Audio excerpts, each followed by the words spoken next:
ఇక్కడ చేసిన ఆంధ్రప్రదేశ్ రెడ్డి సంఘం నాయకులకు, ప్రతినిధులకు, ముఖ్యంగా కొన్ని అనివార్య కారణాల వల్ల ఇక్కడికి రాలేకపోయినా నాతోటి సహచర కమిటీ సభ్యులకు, వివిధ జిల్లాల నాయకులకు హృదయపూర్వక నమస్కారములు, అదేవిధంగా కృతజ్ఞతలు. ఈ రోజున గత దశాబ్ద కాలం పైగా రెడ్ల సంక్షేమం కోసం, రెడ్ల హక్కుల సాధన కోసం, రెడ్ల యొక్క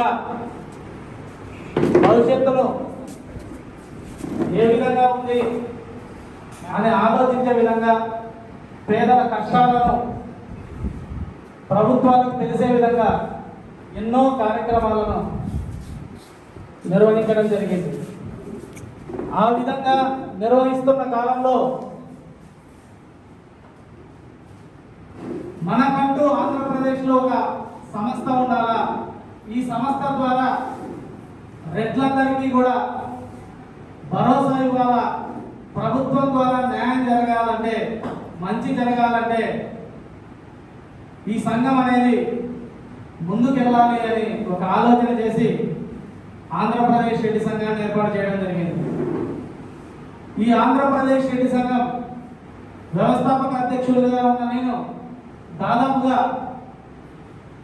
2022 వరకు అధ్యక్షులుగా, రాష్ట్ర అధ్యక్షులుగా కొనసాగాను. తదనంతరం కొన్ని పరిస్థితుల వల్ల, నా యొక్క వ్యక్తిగత వ్యాపారాల వల్ల కొద్ది రోజులు విరామం ఇద్దాము అని రాష్ట్ర అధ్యక్ష పద్ధతిలో వేరే వాళ్ళకి అప్పచెప్పడం జరిగింది. రోజులు గడుస్తున్నా, నెలలు గడుస్తున్నా ఆ వ్యక్తి సంఘాన్ని ముందుకు తీసుకెళ్లడంలో సహకరించకపోవడం వల్ల చాలా మంది సంఘాన్ని ముందుకు తీసుకెళ్లాలన్న తాపత్రయం ఉన్న వాళ్ళంతా కూడా మీరు ఉండాలి, మీరు రావాలి అంటే ఆ తర్వాత వ్యవస్థాపక అధ్యక్షుడిగా నేను ఈ సంఘాన్ని ముందుకు తీసుకెళ్లడానికి ప్రయత్నం చేశాను. ఆ పరిస్థితుల్లో నరేష్ రెడ్డి అనే ఒక వ్యక్తిని బదనాం చేసే విధంగా, సంఘాన్ని బదనాం చేసే విధంగా చర్యలు ప్రారంభిస్తే, ఆ సమయంలో నాతో పాటు నిలబడి మీరే రాష్ట్ర అధ్యక్షులుగా ఉండాలి అని వ్యవస్థాపక కమిటీ తీర్మానం చేయడం, వ్యవస్థాపక కమిటీ తీర్మానం మేరకు అప్పుడు ఏదైతే గత నెలలో రాష్ట్ర కమిటీ మొత్తం రద్దు చేసి మళ్ళా కొత్త కమిటీలను ఎన్నుకోవడం జరిగింది. అందులో భాగంగానే ఈ రోజున మళ్ళా నేను రాష్ట్ర అధ్యక్షులుగా సింపుల్గా ఈ రోజున ఒక చిన్న కార్యక్రమం ద్వారా మన సంఘాన్ని బలోపేతం చేయాలని ముందుకు రావడం జరిగింది. నేను ఒకటే చెప్తున్నా, నరేష్ రెడ్డి కావచ్చు, ఆంధ్రప్రదేశ్ రెడ్డి సంఘం కావచ్చు, మా మీద, సంఘంలో పనిచేసే సభ్యుల మీద ఎవరైనా కానీ ఆరోపణలు చేస్తే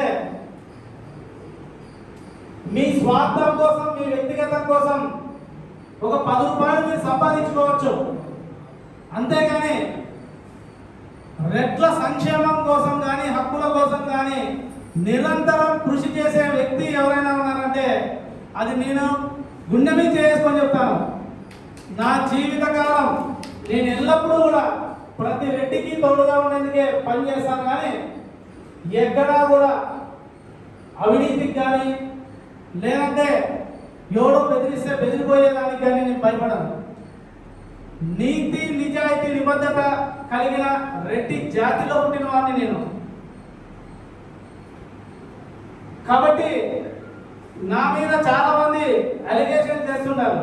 వాళ్ళందరికీ ఈ వేదిక నుంచి మీ ద్వారా కానీ, ఈ మీడియా ద్వారా కానీ నేను ఒకే విషయమే తెలియజేస్తాను. మీకు ఆగస్టు ఏదైతే సెప్టెంబర్ 18వ తేదీన 19వ వినాయక చవితి, ఈ వినాయక చవితి లోపల జేఏసీలు కానీ, కమ్యూనిటీ సంఘాలు కానీ, లేదంటే ఇతర సంఘాలు కానీ నేను ఎక్కడన్నా కానీ అవినీతి చేశానో, లేదంటే రెడ్డి సంఘాల ద్వారా నేను ఆర్థిక నేరానికి పాల్పడినానని నిరూపిస్తే నా పేరు మీద ఉన్న యావత్ ఆస్తి వాళ్ళ రెడ్డి సంఘానికి రాసిస్తానని ఈ సభాపూర్వకంగా నేను చెప్తాను.